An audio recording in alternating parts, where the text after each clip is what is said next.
días. Buenos días a todos. Muchas gracias por su presencia hoy aquí en este acto del Instituto de Estudios Económicos. Permítame, ante todo, unas palabras de agradecimiento y bienvenida. ¿Se oye bien? Unas palabras de agradecimiento y bienvenida a nuestro invitado hoy, a Dr. Weissmann, presidente del Bundesbank. Guten Morgen, guten Tag, willkommen in Madrid, Dr. Weissmann. We are greatly honored to have you here. Es un honor tenerle aquí esta mañana. Sabemos que el peso intelectual del Bundesbank es bastante más grande que el peso estadístico que tiene el Bundesbank. Y para ser sinceros, tenemos un poquito de miedo de las cosas que nos puede llegar a decir hoy en este contexto que estamos viviendo. Simplemente quiero realizar un comentario muy humilde antes de su intervención. El hecho de que el equipo alemán haya ganado el Mundial no quiere decir que el Bundesbank siempre tenga la razón. Dicho esto, quiero felicitarle a usted por ambas cosas, por el fútbol y por la forma en la que usted preside y gestiona el Bundesbank. Yo le voy a pasar la palabra ahora al doctor Donges, colaborador del Instituto de Estudios Económicos, a quien le agradezco también muy calurosamente su presencia hoy aquí. Él presentará al doctor Weissmann y después de la presentación del presidente del Bundesbank habrá una brevísima sesión de preguntas y respuestas. Sin más preámbulos, si él está dispuesto, por supuesto. Sin más preámbulos, le voy a pasar la palabra al profesor Donges. Jürgen, cuando quieras. Muchas gracias, estimadas señoras y señores. Para mí es un... ¿Funciona? Sí. Para mí es un honor y un placer poderles presentar a nuestro conferenciante, aunque me consta que es algo así como llevar agua al mar, ¿no? Porque se trata de una personalidad sobradamente conocida en el mundo económico-financiero y me consta que también aquí en España. Bien, pues el señor Weissmann cursó su carrera de Ciencias Económicas en las universidades de Marsella y Bonn. En Bonn se graduó como licenciado en Ciencias Económicas y en 1997 hizo el doctorado en esa Universidad de Bonn. Y ese mismo año, en 1997, comenzó su actividad profesional como economista en el Fondo Monetario Internacional en Washington. Ahí estuvo 2 años, regresó a Alemania y en 1999 asumió el cargo de secretario general del Consejo Alemán de Expertos Económicos, lo que aquí llaman los 5 sabios. En aquella época nos conocimos personalmente, pues porque él fue secretario general y yo era miembro y presidente del Consejo. Ahí estuvo 4 años y en 2003 el señor Weissmann se incorporó por primera vez en el Bundesbank como jefe del Departamento de Política Monetaria y Análisis Monetario. Y en 2006 le fichó la canciller Angela Merkel como director del importante Departamento de Política Económica y Fiscal de la Cancillería Federal. Y ahí estuvo durante los años 2006 a 2011. Fue además encargado personal de la canciller para las cumbres mundiales del G8 y del G20. Y de esta forma, pues, estuvo involucrado intensamente en las negociaciones internacionales para superar primero la crisis global financiera en el 2007-2008 y luego la gran recesión del 2009 y 2010. Es decir, que tiene un currículum profesional que reunía y reúne todas las cualidades necesarias para gobernar, según entiendo, un banco central de la envergadura que tiene el Bundesbank. Desde mayo de 2011, el señor Weidmann es presidente del Deutschen Bundesbank y ahora le pilló otra crisis, ¿no? Las anteriores ya las acabo de mencionar y ahora le pilló de lleno la crisis de la deuda soberana en la Unión Monetaria Europea. Y como no podía ser de otra manera, dada la diversidad de intereses nacionales en juego, su actuación durante esta crisis ha sido objeto de elogios y de críticas, pero siempre con el reconocimiento de que él analiza con rigor la situación y justifica su posición y sin ninguna estrechez de miras por razones ideológicas. Yo creo que eso es muy importante de resaltar. En el mundo académico alemán y en la sociedad alemana, el presidente del Bundesbank goza de una gran reputación. Es un muy buen comunicador, lo van a ver en cuanto presente su conferencia, y en su política de comunicación recurre a un sinfín de conferencias públicas y entrevistas en los medios de información. Y esto es importante porque sabemos que la comunicación con los agentes económicos es un pilar de toda política monetaria que quiera ser política monetaria eficaz. Yo, como le sigo muy de cerca, quisiera destacar tres aspectos fundamentales de su argumentario.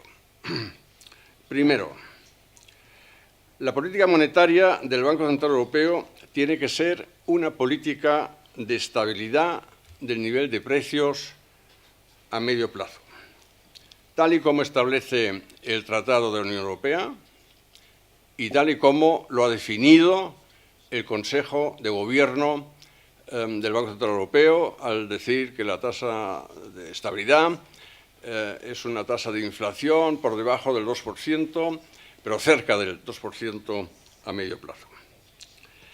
La garantía de la estabilidad, según él, es la mejor contribución que el Banco Central Europeo puede hacer para el crecimiento y el empleo sostenidos en la zona euro. Eso es el primer aspecto. El segundo aspecto que quisiera destacar es que Jens Weidmann dice que el Banco Central Europeo tiene que evitar ser dominado por los intereses nacionales en materia de política presupuestaria y que tiene que abstenerse a todo tipo de financiación de déficits públicos, incluidas medidas que artificialmente reduzcan las primas de riesgo de los bonos estatales y debiliten el tipo de cambio del euro. Y además el Banco Central Europeo tiene que poder confiar en que los gobiernos, todos ellos, cumplirán con las normas del Pacto de Estabilidad y Crecimiento y del Pacto Fiscal Europeo que ellos mismos, los gobiernos mismos, han acordado. Y el tercer aspecto es que el señor Weidmann no se cansa en decir que la política monetaria no puede subsanar los defectos estructurales en la economía. Esto es incumbencia tanto de los gobiernos, que deben aplicar las reformas estructurales necesarias en cada caso, como también de las empresas, que deben de hacer todo lo que sea necesario para conseguir altos niveles de productividad y ser internacionalmente competitivas con independencia de cómo cotiza el euro en el mercado de divisas.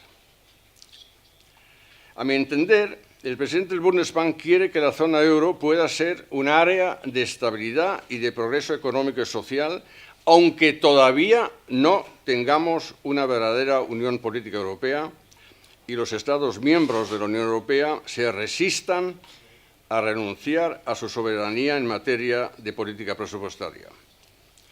Para ello habrá que resucitar el espíritu de Maastricht, y esto implica que todos los gobiernos respeten las reglas de juego sin paliativos y no descarguen su responsabilidad en el Banco Central Europeo.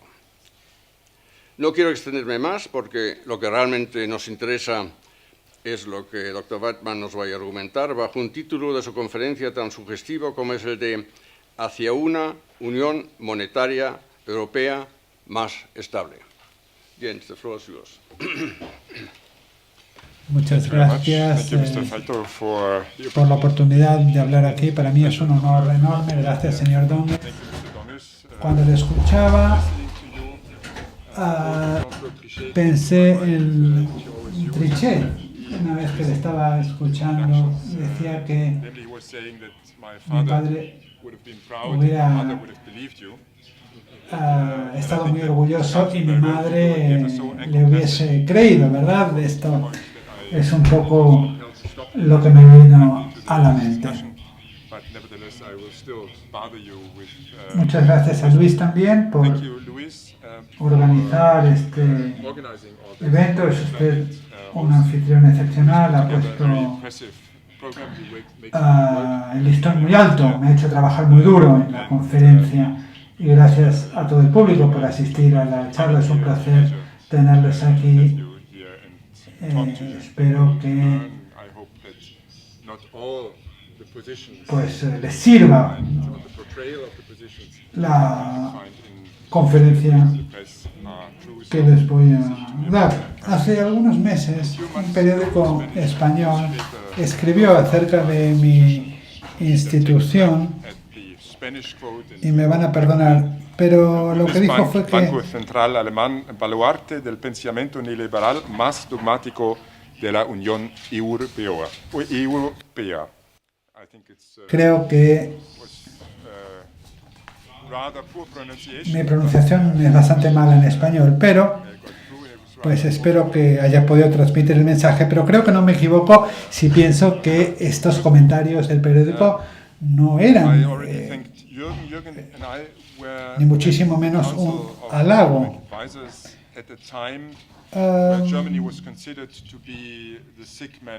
Pues entre el año 99 y el año 2002, el Consejo de Asesores Económicos alemán consideraba que Alemania era un hombre enfermo y ahora Alemania es considerada un motor económico de Europa, y esto se debe a las reformas introducidas entre 2003 y 2007, y esto se debe a la moderación de política salarial, a la mayor flexibilidad en materia salarial y a una serie de decisiones empresariales muy ingeniosas que se tomaron. O sea que el éxito económico alemán, que a menudo se ve como un modelo para otros países de la zona euro, pues está muy bien, pero las reformas realizadas en un país no se pueden extrapolar tal cual a otros países. Y en Alemania tampoco podemos ser conformistas. Alemania tiene muchos desafíos económicos en sí a los que tiene que enfrentarse. 4 de los más importantes de ellos son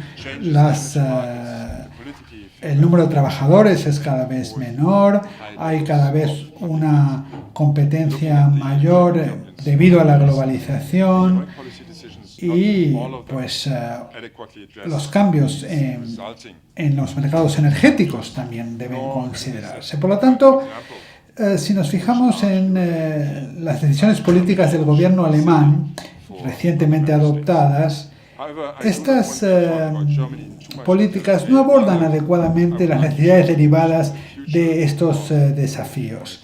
Sin embargo, yo no quiero hablar de Alemania en demasiado detalle. Desde el punto de vista económico, la cuestión de si un país debe abandonar su moneda y adherirse a la Unión Monetaria se analiza típicamente en lo que se conoce como la teoría de los espacios monetarios óptimos. Sin lugar a dudas, la zona euro carece de las características clave de un espacio monetario óptimo. Por ejemplo, la movilidad laboral es mucho menor que en Estados Unidos y además los ciclos empresariales no están sincronizados ni tampoco hay ningún estabilizador fiscal centralizado. En definitiva, la decisión de crear una unidad monetaria europea fue una decisión política, no económica. Sin embargo, en los primeros 15 años y medio desde el lanzamiento del euro, la población europea ha disfrutado de una moneda estable. La inflación ha estado alrededor del 2%, que está muy cercana a la definición de una estabilidad de precios. Sin embargo, la crisis también puso al descubierto ciertas deficiencias a nivel nacional y también la fragilidad de la estructura institucional de la Unión Monetaria. Pero estoy seguro de que si aprendemos las lecciones que nos ha dejado la crisis de deuda soberana, la economía europea será más fuerte que antes de la crisis y podrá mantener nuestra unidad monetaria como una unión estable. En los próximos 30 o 40 minutos me gustaría comentar con ustedes cómo podemos conseguir esta finalidad. Voy a empezar a analizar lo que todavía debe hacerse a nivel nacional y desde ahí voy a abordar las debilidades en la unidad monetaria europea y también hablaré de los problemas actuales a los que se enfrenta la política monetaria. Pero antes de ello quiero hablar de lo que hay que hacer y voy a hablar en primer lugar de un poquito qué es lo que hicimos mal.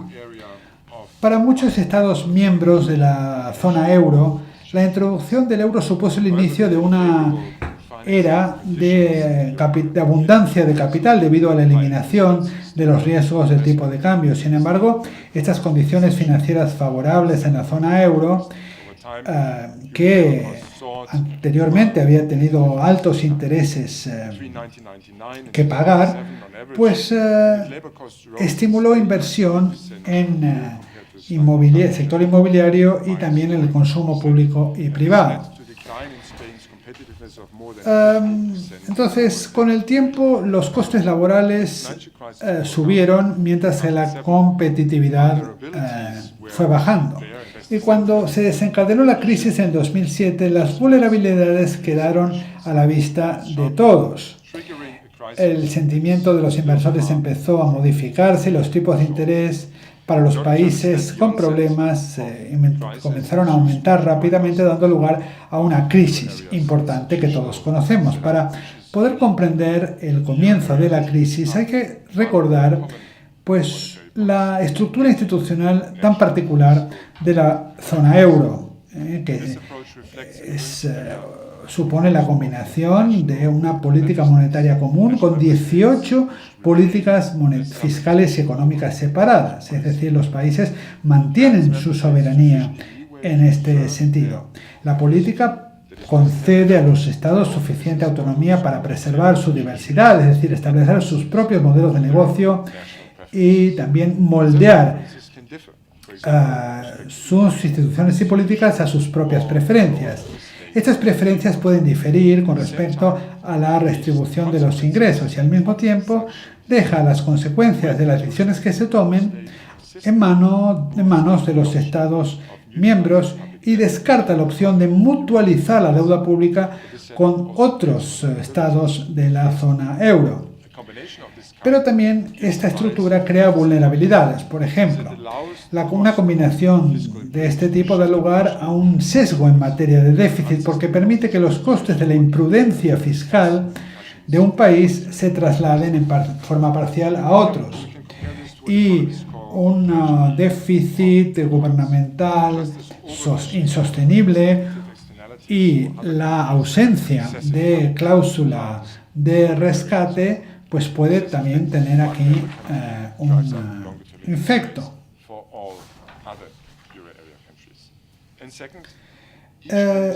Además, cada Estado miembro emite su deuda en moneda que no puede crear. O sea que hace falta mucha disciplina para asegurarse de que las insolvencias no se disparan.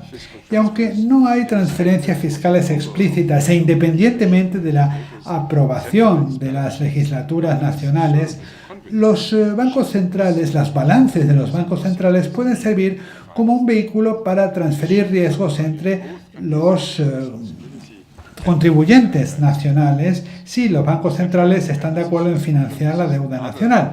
Este cambio lo que hace es debilitar tanto la responsabilidad nacional de los países y la independencia de los bancos centrales. Los padres fundadores del euro previeron el hecho de que pudieran producirse una carencia de sostenibilidad de las finanzas públicas.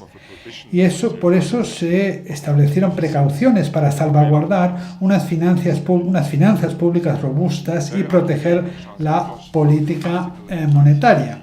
Barry Eichengreen y Charles Wycliffe escribieron un artículo en 1999 que decía que la justificación más convincente para el Pacto de Estabilidad se fundamenta en la necesidad de apuntalar la norma de no rescate del Tratado de Maastricht. Y intuyendo lo que podría suceder, los dos economistas decían que lo que necesita hacerse es establecer prioridades en este sentido. En aquella época se suponía que al limitar la capacidad de los gobiernos a estimular la demanda, los gobiernos no iban a tener ninguna otra opción que no fuera implantar reformas estructurales, mejorar la oferta y fortalecer su capacidad de crecer de manera sostenible. También se pensaba que los mercados financieros iban a aplicar una disciplina fiscal, pero las cosas no funcionaron de esta manera. Las reglas fiscales fueron infringidas muchas veces. Desde el año 99 al 2007, la diferencia media entre los gobiernos, el valor de los bonos de los gobiernos de la Unión Monetaria, excluida Alemania, y con los bonos alemanes, por ejemplo, era de 14 puntos básicos, lo cual puede compararse con un spread medio de 190 puntos básicos en los últimos 5 años. El título de ser el paciente enfermo de Europa ha cambiado de manos muchas veces. Hay muchos países, excepto Alemania, que se han disputado, ¿verdad?, este título. Pero muchos países han realizado muchos esfuerzos para recortar sus déficits públicos y además se han introducido reformas estructurales para eliminar rigideces. Muchas reformas del mercado laboral se han introducido para fomentar el empleo y reducir los costes de los ajustes durante las crisis económicas. Según los indicadores de la OCDE, en cuanto a la rigidez del mercado laboral, los países vulnerables han realizado grandes progresos en este área. Las rigideces del mercado que debilitan la competencia producen mucha burocracia, pero esto también se está abordando y según un informe del Banco Mundial también se está realizando progresos en esta zona. Portugal, Italia y España han subido 17, 13 y 10 posiciones respectivamente en este indicador y Grecia ha subido 37 posiciones. Los déficits de cuenta corriente en los países con déficit han mejorado, no solamente debido a la menor cantidad de importaciones, sino también a la mayor cantidad de exportaciones. Y las exportaciones han sido también incentivadas por los menores costes laborales. España ha mejorado muchísimo su competitividad a través de una disminución de los costes laborales. Actualmente los costes laborales han bajado un 6,5% frente a los niveles antes de la crisis. En los países vulnerables, los factores de producción se están reasignando a sectores que tienen un fuerte énfasis en las exportaciones. El sector de la construcción en Irlanda, por ejemplo, representaba más de la mitad de la reducción del empleo agregado. En España, Italia y Portugal, 2/5 representaba. Sin embargo, en la industria, o bien se han suprimido muchísimos empleos o bien, como en Irlanda, se han creado recientemente nuevos empleos. Gracias a una mejor competitividad, las exportaciones españolas han aumentado en un 8% en los últimos 12 meses. Y desde el punto más bajo de la crisis en el 2009, las exportaciones se han incrementado en más de un 50% y los bienes intermedios son los que muestran un mayor crecimiento. En general, gracias a los esfuerzos de reforma realizados hasta ahora, las condiciones subyacentes, tanto en los países periféricos, en la mayor parte de los países periféricos, son bastante mejores que antes de la crisis. Sin embargo, el progreso ha sido poco uniforme y todavía queda mucho por hacer.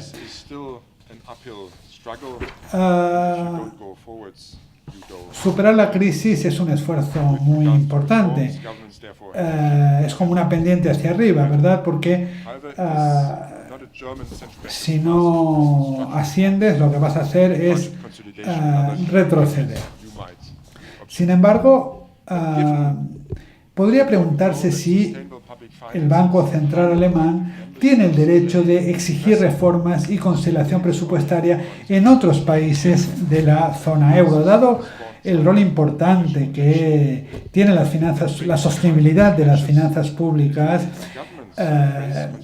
y los países con altas producciones desempeñan un papel muy importante en dar soporte a una política monetaria orientada a la estabilidad, pues yo no creo que realmente poner en la mente de todos los compromisos asumidos sea realmente inmiscuirse o intrometerse en las cuestiones nacionales. En la zona euro compartimos una moneda común, lo cual significa que una falta de reformas en un país tiene implicaciones en la zona euro.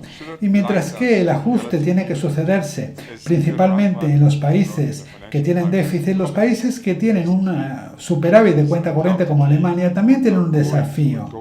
La victoria del último domingo en el terreno del juego no tiene que hacernos perder de vista la realidad, porque ya se ha escrito en el Financial Times que Alemania está atravesando un momento de oro, pero hay razones para temer que este momento sea solamente muy efímero. En cualquier caso, tenemos que tener en cuenta que las exportaciones alemanas contienen también productos o insumos importados de otras partes de Europa que suponen un 9%.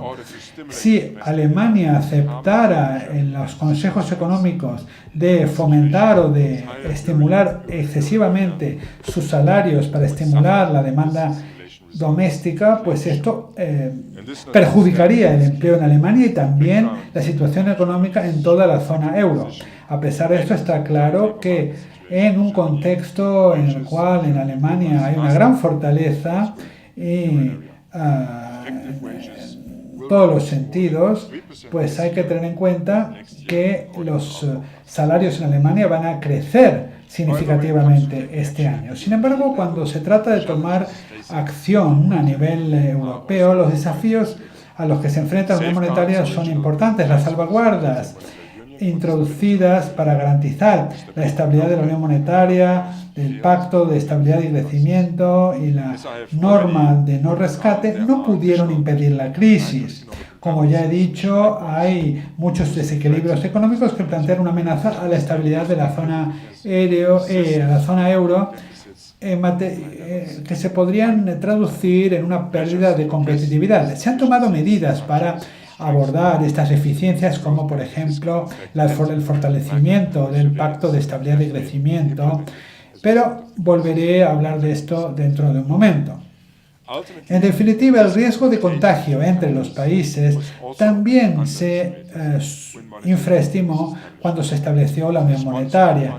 En respuesta a la crisis, los mecanismos de rescate, como el Fondo Europeo de Estabilidad Financiera, fueron introducidos, pero no pudieron contener los problemas. Pero al mismo tiempo, los mecanismos de rescate han debilitado el principio de responsabilidad individual y la responsabilidad fiscal esencialmente ha permanecido a nivel nacional, mientras que las dificultades económicas han sido parcialmente mutualizadas. Dicho de otro modo, el equilibrio entre las dificultades económicas y el control se ha perdido. Sin embargo, creo que este desequilibrio es fundamental para la estabilidad este equilibrio, quiero decir, es fundamental para la estabilidad de la unión monetaria. Pero ¿cómo restablecer este equilibrio? En primer lugar, hay dos formas. En primer lugar, crear una unión fiscal genuina. Y en segundo lugar, hacer que funcione mejor el principio de la responsabilidad individual. La primera opción es la opción de una unión fiscal genuina. Requeriría que los Estados miembros abandonasen su soberanía fiscal y cediesen esta soberanía a nivel europeo. Este paso requeriría cambios a los tratados europeos y también enmiendas a las constituciones nacionales. En Alemania, en mi país, este paso hacia una mayor integración política antes se veía como algo inevitable. Al abordar al Bundestag en el año 91, Helmut Kohl, por ejemplo, nuestro antiguo canciller, apuntó que la idea de sostener una unión económica y monetaria con el tiempo sin unión política es una falacia.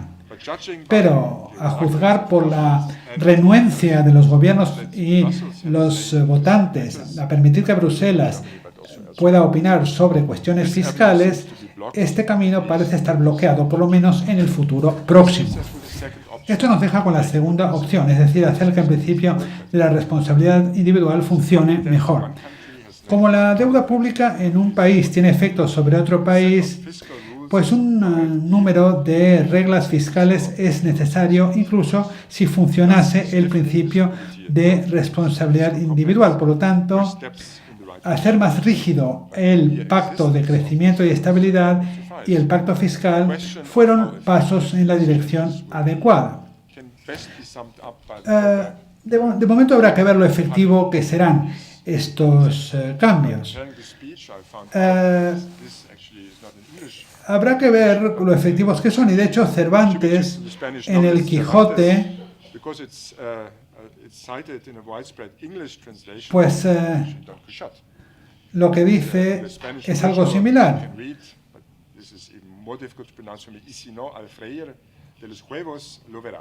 Y si no, al freír de los huevos lo verá. Es decir, dicho de otro modo, todavía no sabemos si estas normas realmente van a funcionar o no. Veremos cuando se fríen estos huevos, pero es importante aplicar correctamente estas normas. Y aquí la Comisión tiene una responsabilidad muy concreta. Hablando de forma metafórica, y para volver a la metáfora del fútbol, que es una opción que compartimos, una obsesión que compartimos alemanes y españoles, tenemos que asegurarnos de que la Comisión no traspase su papel de árbitro y quiera mover de posición las porterías a mitad del partido. En este sentido, algunas dudas están justificadas, porque en los últimos debates acerca de una interpretación flexible del Pacto de Estabilidad y Crecimiento, pues han dado lugar a ciertas dudas.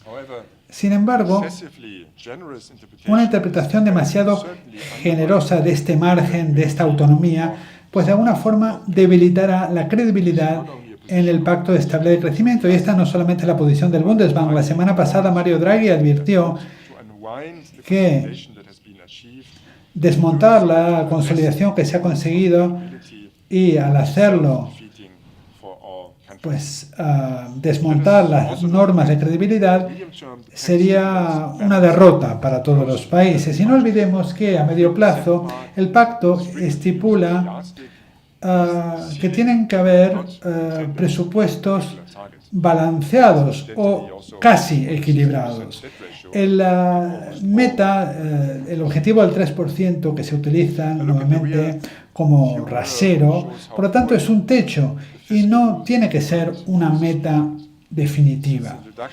Si analizamos el pasado, veremos que las normas fiscales han funcionado bastante mal como límite de velocidad, de alguna manera. Desde la introducción del euro, los Estados miembros más importantes como Francia e Italia se han pasado del límite del 3% del PIB en 9 de los 15 años. Alemania, sin embargo, entró 7 veces en el registro de clase. Y para el año 2014 esperamos que 6 de los 18 países superen este límite. A largo plazo, la consolidación no inhibe el crecimiento, sin embargo, es una precondición para un crecimiento sostenible. Una mayor deuda no es un prerequisito para una reforma estructural con éxito. Y cualquier intento de compensar las reformas con más déficits estructurales, pues allanaría el camino para una arbitrariedad presupuestal, debilitando la credibilidad de las normas. Si nos fijamos en la experiencia pasada, yo creo que queda claro que llevará más tiempo todo esto que simplemente el tiempo que se requiere en hacer más rígidas las reglas para, de alguna forma, fortalecer el principio de la responsabilidad individual. Este principio requiere que los gobiernos, los bancos y los inversores acepten las consecuencias de sus decisiones. Jürgen Donges escribió en un comentario reciente: el principal de la responsabilidad individual incluye la posibilidad de insolvencias bancarias y de los estados soberanos. El principio de la responsabilidad individual requiere el hecho de que los gobiernos y los ciudadanos pues generen los ingresos requeridos para devolver la deuda pública. Y esto tiene que ver con un principio ético. Y también esto implica que el riesgo de no pagar esta deuda tiene que ver o afectará básicamente a los inversores, porque son ellos quienes cosechan los rendimientos cuando las cosas van bien. Y si el límite fiscal se ha alcanzado en cuanto a la deuda real pública, pues necesitaremos una reestructuración, pero que no plantee una amenaza a la estabilidad financiera.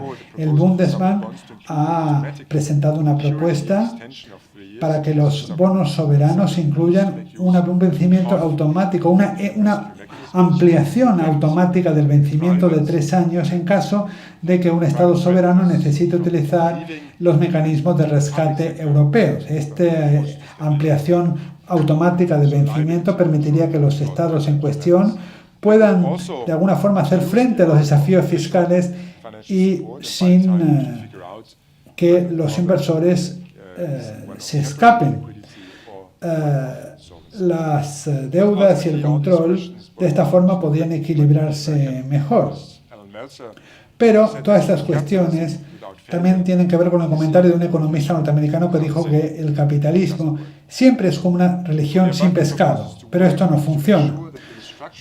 Para que funcionen las propuestas que acabo de formular, tenemos que asegurarnos de que la reestructuración tanto de los bancos como de la deuda soberana sea posible sin desmontar el sistema financiero en su conjunto. En este momento esto se percibe como un riesgo imprevisible. Pero ¿qué tenemos que hacer para hacer que los riesgos sean manejables? Bueno, pues lo fundamental del problema es que muchas cosas no se conocen acerca del nexo que existe entre los gobiernos y los bancos. En la crisis, el nexo entre gobiernos y los bancos se convirtió en un círculo vicioso. Y si un banco grande o un banco que tiene una interconexión grande con otros bancos tiene dificultades, esto podría plantear una amenaza a la estabilidad de todo el sistema financiero. El Estado entonces a menudo no tiene otra opción que involucrarse para rescatar a esta institución. Como resultado, los rescates necesarios se pueden convertir en una losa muy grande para las finanzas estatales. Eso es lo que sucedió en Irlanda, donde la necesidad de apuntalar el sistema financiero hizo que el ratio de deuda pública subiese prácticamente en 30 puntos porcentuales. Entonces, ¿cómo podemos de alguna forma romper este círculo vicioso tan peligroso? Bueno, pues las reglas de Basilea III son un primer paso en esta dirección porque incrementan la capacidad de los bancos a absorber pérdidas. La unión bancaria con el mecanismo único de supervisión también es otro paso. Una supervisión más estricta también asegura que las normas se apliquen de forma idéntica para todo el mundo. Este mecanismo es importante para romper el vínculo entre los bancos y los gobiernos, pero para asegurarnos de que los bancos no pueden transferir las consecuencias de sus acciones al público, hace falta hacer más cosas. Los accionistas y los acreedores tienen que ser los primeros en absorber las pérdidas. Por lo tanto, sería muy bien visto que la directiva que se va a promulgar muy pronto, pues provea un marco para la recuperación y la resolución de los problemas de los bancos fallidos. La unión bancaria todavía tiene un virus soberano, así es como lo definió Daniel Gross. Fortalecer el sistema inmune de la unión bancaria requiere que pongamos fin al tratamiento preferencial que se aplica actualmente a la deuda soberana. Actualmente los bonos soberanos son tratados por los reguladores europeos como algo que está exento de riesgo, aunque la historia reciente nos ha enseñado que esto no es así. Los bonos soberanos no son activos libres de riesgo. Es importante hacer una ponderación del riesgo de estos bonos, como ya sucede con la deuda privada. Estos cambios, sin embargo, podrían desencadenar muchas repercusiones, pero estas repercusiones serían manejables si se hicieran de forma gradual, en un periodo de transición. A pesar de estas repercusiones, estoy convencido de que estos cambios merecerían la pena porque harían que los bancos fueran más flexibles en caso de que sus países soberanos vieran su situación deteriorada. Y además, esto enviaría un mensaje importante también a los estados. En la actual coyuntura de divisas, en la que pues, los bancos muchas veces parecen descuidar el principio de diversificación del riesgo, es importante que los bancos europeos mantengan bonos solamente de un solo soberano, es decir, de su país de origen. Durante la crisis, muchos bancos, especialmente los débiles, utilizaban los bajos costos de refinanciación para comprar aún más deuda soberana. Entre finales de noviembre del 2011 y finales de mayo del 2014, los bancos españoles aumentaron su tenencia de deuda pública española en un 74%, de 165.000 millones a 288.000 millones. Un 92% de la cartera de los bancos españoles en bonos soberanos de la zona euro es doméstica. El señor Wim Duisenberg, antiguo presidente del Banco Central Europeo, dijo una vez: no pidáis una política monetaria para que haga cosas que no puede conseguir. Por lo tanto, la mejor aportación del eurosistema debe ser la de permitir una resolución duradera de las crisis, y las medidas que se han tomado han ayudado a prevenir impedir que la crisis fuera aún peor. Sin embargo, algunas de las medidas que se han tomado, como ya he dicho, pues han llevado al eurosistema a los límites de su mandato. Mientras tanto, las medidas acordadas por el Consejo de Gobierno del BCE no pueden por sí solas, en mi opinión, compararse con las medidas de crisis tomadas hace 2 o 3 años. Entonces, la crisis ha expuesto las deficiencias a nivel nacional y las debilidades de la Unión Monetaria y de su arquitectura institucional. En este momento, las debilidades de la Unión Monetaria y de su arquitectura probablemente plantean un desafío fundamental muy importante: el equilibrio entre dificultades económicas y el control pues se han de alguna forma salido de control. Como una unión fiscal genuina de momento no puede preverse y para mí no se conseguirá en el futuro próximo, tenemos que hacer que el principio de responsabilidad individual funcione, pero también necesitamos poner fin al tratamiento preferencial que se concede a la deuda soberana.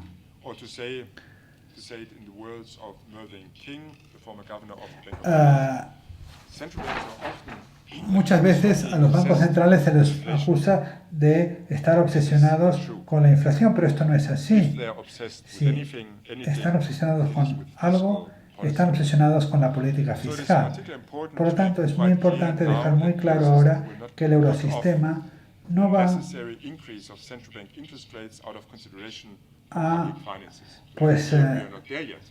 provocar ninguna cuestión hipotética. Yo sobre la zona euro diría que lo que se ha hecho es intentar mantener la estabilidad de precios. Quiero concluir diciendo que la crisis ha expuesto, como decía, vulnerabilidades a nivel nacional. Se ha hecho mucho, pero todavía queda mucho por hacer. Como en una maratón, la segunda mitad de la carrera siempre parece más difícil que la primera, y un desafío importante es no sucumbir ante la fatiga. Pero las vulnerabilidades en la arquitectura de la Unión Monetaria probablemente plantean un desafío más importante, porque el equilibrio entre las vulnerabilidades y el control, como digo, se ha descontrolado y necesitamos recuperar el equilibrio para solidificar a la Unión Monetaria. Y como decía, para mí una unión fiscal genuina de momento no es previsible. Por lo tanto, tenemos que hacer que el principio de la responsabilidad individual funcione mejor, pero también tenemos que poner fin al tratamiento preferencial que se concede a la deuda soberana para inmunizar al sistema financiero contra la suspensión de pagos de los estados. Por último, la política monetaria no debe ser de alguna forma confiscada por una finalidad de política fiscal. Gracias por su atención.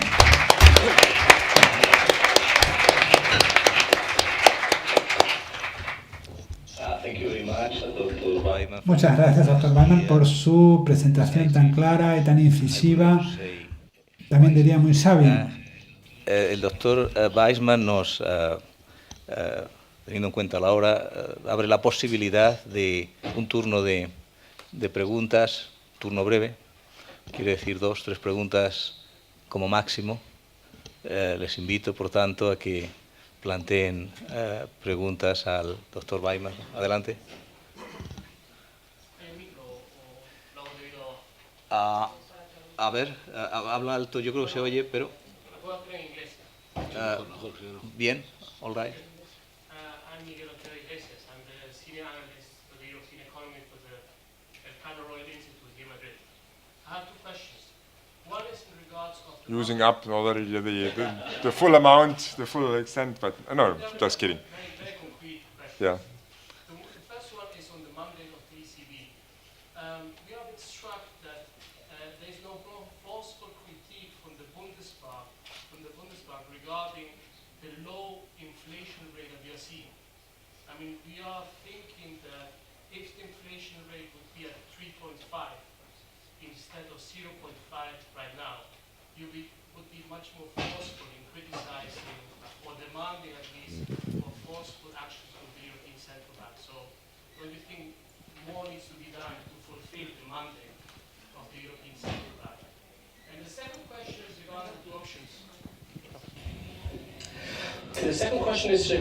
Bueno, la segunda pregunta, en cuanto a las 2 opciones que tiene, la unión fiscal no es algo previsible. Hemos visto que el siguiente presidente de la Comisión Europea, el señor Juncker, acaba de decir que él piensa que uno de los objetivos para los siguientes 5 años de mandato será que la eurozona tenga su propio presupuesto. Por lo tanto, ¿cómo se cierra el círculo? Porque parece ser que la dimensión política habla de la posibilidad de un presupuesto fiscal para la eurozona, pero usted parece descartar esta idea. Por lo tanto, me gustaría que me lo aclare. Gracias.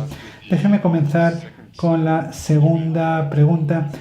creo que usted no me ha entendido bien, porque yo he dicho claramente que esta no es una decisión de los que formulan la política monetaria. Si los políticos deciden embarcarse en una unión fiscal, pues esto para mí no tiene ningún problema, porque este es un camino que asegura un equilibrio muy importante entre las dificultades económicas y el control. Lo que no funciona es que solamente tomes una parte de la ecuación y no estés dispuesto a pues tomarla en su conjunto. Y esto es lo que quise decir. Normalmente es muy difícil, es muy fácil pedir una mayor mutualización de las dificultades, pero no he visto el mismo vigor en el debate cuando se trata de decidir sobre la soberanía, sobre ceder soberanía nacional, porque se ha hablado mucho de la intromisión en asuntos nacionales, cuando simplemente se habla de pues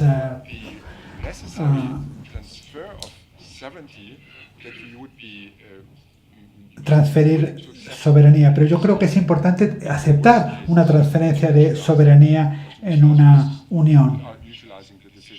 Lo que no se puede es mutualizar los riesgos sin mutualizar las decisiones. Es como irte de compras pero no querer ver el estadillo de la tarjeta de crédito.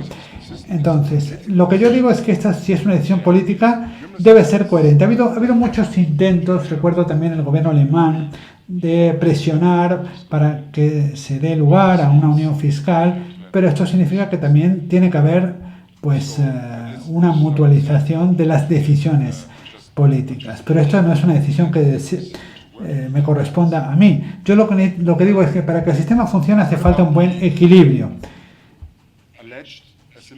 Ahora, en cuanto a las asimetrías, la supuesta asimetría que usted menciona, vamos a ver, yo no creo que sea una asimetría, porque como quizás haya interpretado, en mi charla dije que se había conseguido un consenso en la última ronda de medidas exactamente por las razones que usted mencionó, porque la situación era muy difícil de la situación que había hace 2 o 3 años.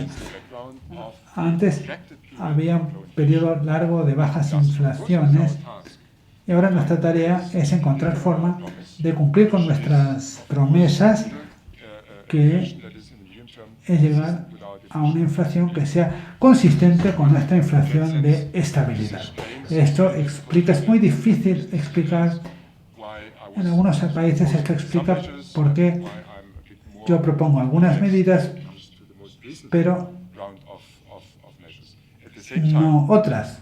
Al mismo tiempo, creo que no hay que sobreestimar la capacidad de los bancos centrales para resolver el problema de la crisis. No depende de nosotros. Nosotros no tenemos la capacidad de resolver la crisis. La crisis es estructural. La crisis tiene que ver con una pérdida de competitividad. La crisis tiene que ver con un endeudamiento que se considera insostenible para muchos países. Estas son cuestiones que la política monetaria no puede resolver. Y empujarnos a hacerlo es peligroso. Por lo tanto, en este sentido, lo que quiero decir es que cuando te fijas en los tipos de inflación que observamos cuando se habla de política monetaria, pues lo que hay que hacer es ver cuáles son las razones por las que hay bajos tipos de inflación. Durante mucho tiempo, en su mayor parte, estas tasas de inflación las impulsaban los precios de la energía. Este es un factor, desde luego, que requiere una reacción política distinta, ¿no?, de las políticas de precios internos.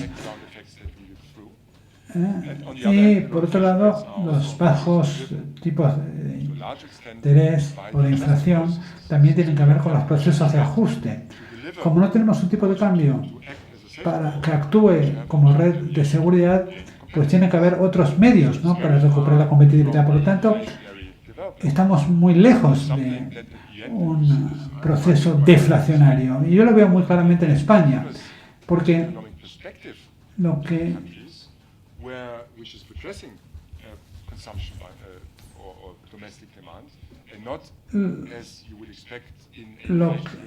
lo que vemos no es un proceso deflacionario en el que se posponen las compras esperando que bajen los precios. No, es diferente.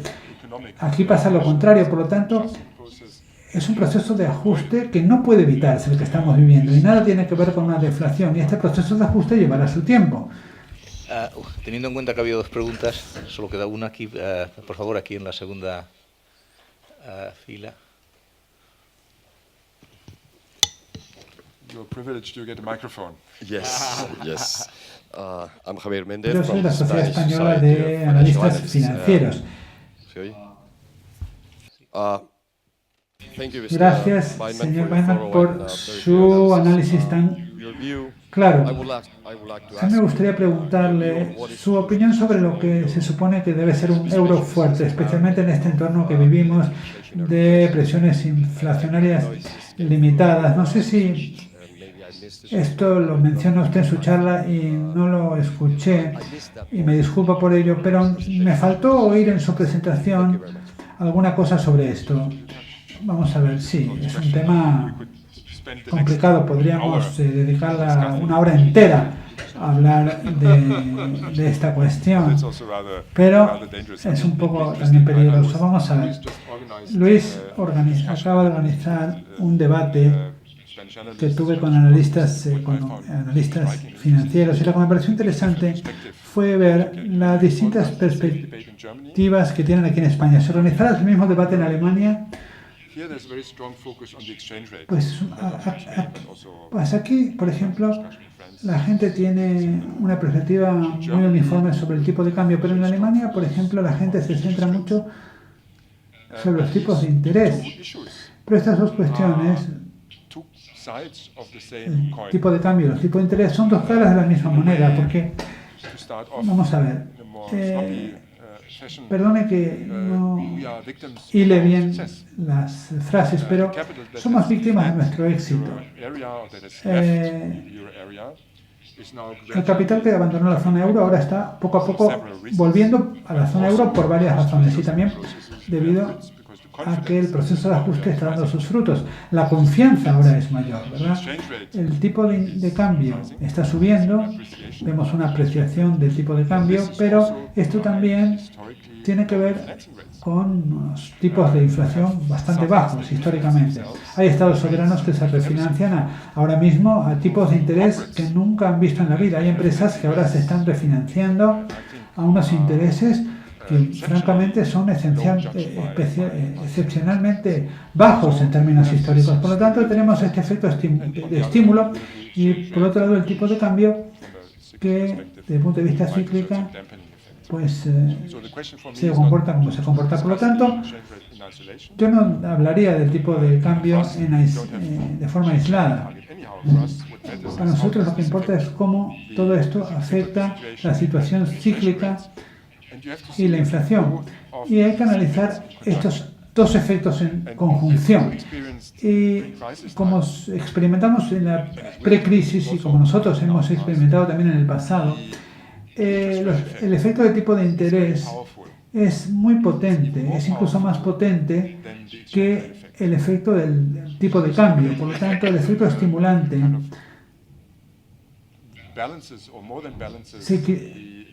de uno equilibra al efecto del otro. Pero detrás de todo esto, desde luego,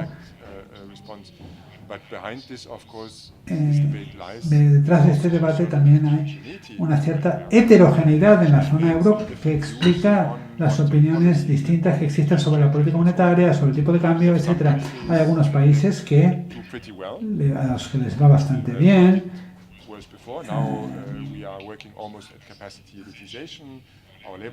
Nuestro mercado de trabajo está bastante rígido ahora, pero hay otros países que están en una situación cíclica un poquito más difícil, y tenemos que implantar una política monetaria para la zona euro en su conjunto. Por eso tenemos que trabajar sobre las medias.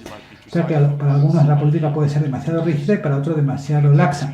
Pero esa es la razón por la cual otras zonas políticas tienen que también afrontar estas diferencias. La política monetaria pues es una y unívoca. En una unión monetaria, pues la carga más fuerte está sobre otras áreas políticas. Por ejemplo, la política fiscal. Idealmente haría falta un cierto margen fiscal para reaccionar ante todo esto. Por lo tanto, o la política económica, ¿no? También es importante. Bien, pues llega el momento de clausurar esta presentación. Le agradezco ante todo al doctor Weissman, su excelente conferencia.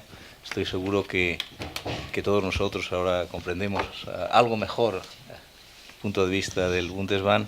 Muchas gracias también al gobernador Linde, que en última instancia, pues como decía el gobernador Weissman, pues, ha alentado esta presentación. Gracias también de manera muy especial al doctor Donges por su excelente presentación del gobernador del Bundesbank, y no quisiera clausurar sin agradecer a Antonio Zoido, presidente de Bolsas y Mercados, por su verdaderamente exquisita hospitalidad, como siempre, en su casa. Muchas gracias, Antonio. Gracias a ustedes por su presencia hoy aquí. Hasta la próxima. Adiós.